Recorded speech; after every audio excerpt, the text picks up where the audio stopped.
अस्सलामु अलैकुम वरहमतुल्लाहि वबरकातुहू। क्लास 3। गुज़श्ता सबक मैंने आपको दिया था नूरानी कायदे में से,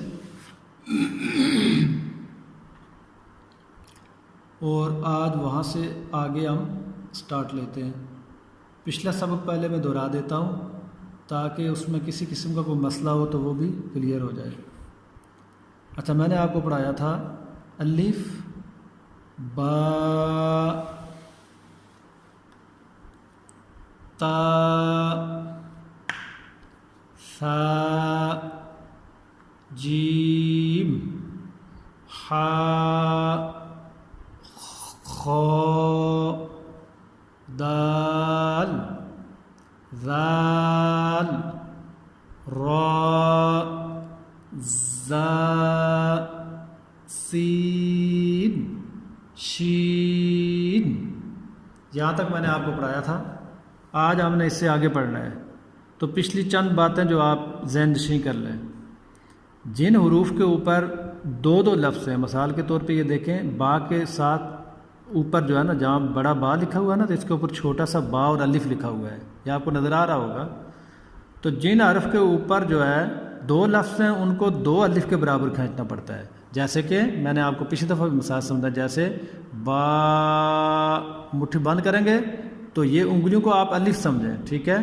पहले एक उंगली लंबी करेंगे, ऐसे खोलेंगे, फिर दूसरी खोलेंगे, तो ये लफ्ज़ बा अदा होगा। जैसे कि बा, जिन उरूफ के ऊपर तीन लफ्ज़ हैं, मिसाल के तौर पे ये जीम के ऊपर क्या है, तीन लफ्ज़ हैं, इनको तीन उंगलियां खोलेंगे। जैसे कि जीम, जितनी मरतबा आप उंगलियां खोलेंगे ना, तो आवाज़ आखिर तक जारी रहेगी, तो तब जाके ये लफ्ज़ अदा होंगे। इसी तरह हा पे दो उंगलियां, खा पे भी दो उंगलियां, और हा बारीक है, खा मोटा है, ये फ़र्क याद रखना है आपने।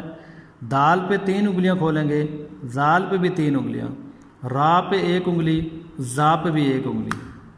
अब कोई पूछे आपसे कि जाल और जा में फ़र्क है, तो आपने बताना है कि जाल नरमी से अदा होता है और जा जो है ये ज़ोर से पढ़ा जाता है, ये इसके अंदर फ़र्क है। और सेन पे भी इतना खींचेंगे कि तीन मुट्ठी बंद करने के बाद तीन उंगलियां खुलें, तो तब जाके तो लफ्ज़ सीन अदा होता है, ठीक है। कुरान पाक पढ़ना जो है ना, मखरज और उसके लहजा और क्या नाम है, उसको तलफ़्फ़ुज़ के साथ पढ़ना इंसान के ऊपर लाजिम और फ़र्ज़ है, ठीक है। वैसे तो बेशुमार पढ़ने वाले हैं ना, लेकिन कुरान करीम को सही माने के अंदर पढ़ना यह ज़रूरी होता है। तो इसमें कोशिश की जाए तो मुश्किल नहीं होता। सीन शीन तक हमने पढ़ लिया था ना, आज हमने आगे पढ़ना है जी। ये देखें, स्वाद के ऊपर क्या है, स्वाद अलिफ दाल तीन लफ्ज़ हैं, लिहाजा मुट्ठी बंद करने के बाद तीन उंगलियां खोलने तक आवाज़ जारी रहेगी, जैसे स्वाद। इसी तरीके से ज़ाद पे भी वही मामलात करेंगे, ज़ाद। तो इस पे दो उंगलियां खुलेंगी, कि इसके साथ दो लफ्ज़ हैं, ज़ा आइन। इसका मखरज भी सही करना है, गले से निकलनी चाहिए, ठीक है। आइन नहीं हो बल्कि आइन, इस तरीके से पढ़ा जाए। ये किसी बड़े को पास बैठा के तो आप ज़रा इस पे सही मश्क करें। गाइन, ये लफ्ज़ है, इस तरीके से पढ़ा जाएगा। गाइन पे भी तीन लफ्ज़ है ना, इसको इतना खींचना है कि तीन उंगलियां खुलें, तब जाके तो ये गाइन अदा होगा और आइन अदा होगा। मैं इसको दोबारा पढ़ लेता हूँ ताकि आपकी समझ में ये बात आ जाए। स्वाद, ज़ाद, ता, ज़ा, आइन, गाइन। इस तरीके से इसको पढ़ना है, ठीक है। तो याद ये तब होगा कि आप बैठ के थोड़ी सी मेहनत करेंगे। ये नहीं कि आप एक दो मरतबा पढ़ के तो छोड़ दें, तो फिर नहीं, फिर वक्ती तो याद हो जाएगा, लेकिन बाद में फिर क्या होगा, ये भूल जाएगा। तो लिहाजा आपने इसको याद करना है। अब इसके साथ मैंने आपको दिया था जी, चौथा कलमा दिया था मैंने आपको। अच्छा, चौथा कलमा मैंने आपको पढ़ाया था, मैंने आपको यहाँ तक पढ़ाया था, युह्यी व युमीतु तक पढ़ाया था, ठीक है। तो ये पिछला भी मैं दोहरा देता हूँ, तो फिर इससे आगे भी मैं आपको बता देता हूँ। मैंने आपको पढ़ने का तरीका बताया था कि चौथा कलमा तौहीद, ठीक है, या ये लिखा हुआ है चौथा हो सकता है या चहारम कलमा तौहीद। अब तौहीद का माना है अकेला, ये लाजमी आपने करना है। चहारम कलमा तौहीद, तौहीद मानी अकेला, यानी कि इसका माना अकेला होता है। आगे क्या है जी, ला इलाहा इल्लल्लाहु वहदहु ला शरीका लहु लहुल मुल्कु व लहुल हम्दु युहयी व युमीतु। यहाँ तक मैंने पढ़ाया था, पिछला भी मैंने दोहरा लिया ताकि किसी किस्म को मसला ना हो।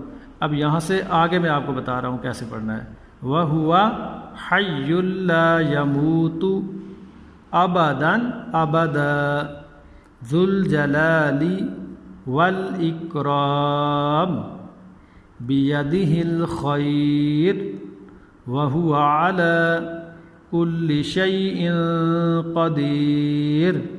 ये कोई मुश्किल नहीं है, ये छोटे छोटे बच्चों को भी आता है। तो ये आपने किसी को सुनाना है, किसी बड़े को, ठीक है।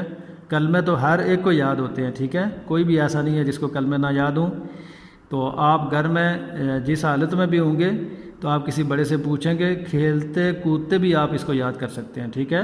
आप इस एक लफ्ज़ को पढ़ें ना, वह हय्युल ला यमूतु, इसको 10-15 मरतबा पढ़ें, फिर अगले लफ्ज़ को पढ़ें अबदन अबदा, इसको पढ़ें 10-15 मरतबा, फिर इसको पढ़ें ज़ुल जलाली वल इकराम, इसको 15-20 मरतबा पढ़ें, फिर आप इसको पढ़ें बियदिहिल खैर, इसको भी 15-20 मरतबा, फिर इसको पढ़ें वह हुवा अला कुल्लि शैइन क़दीर।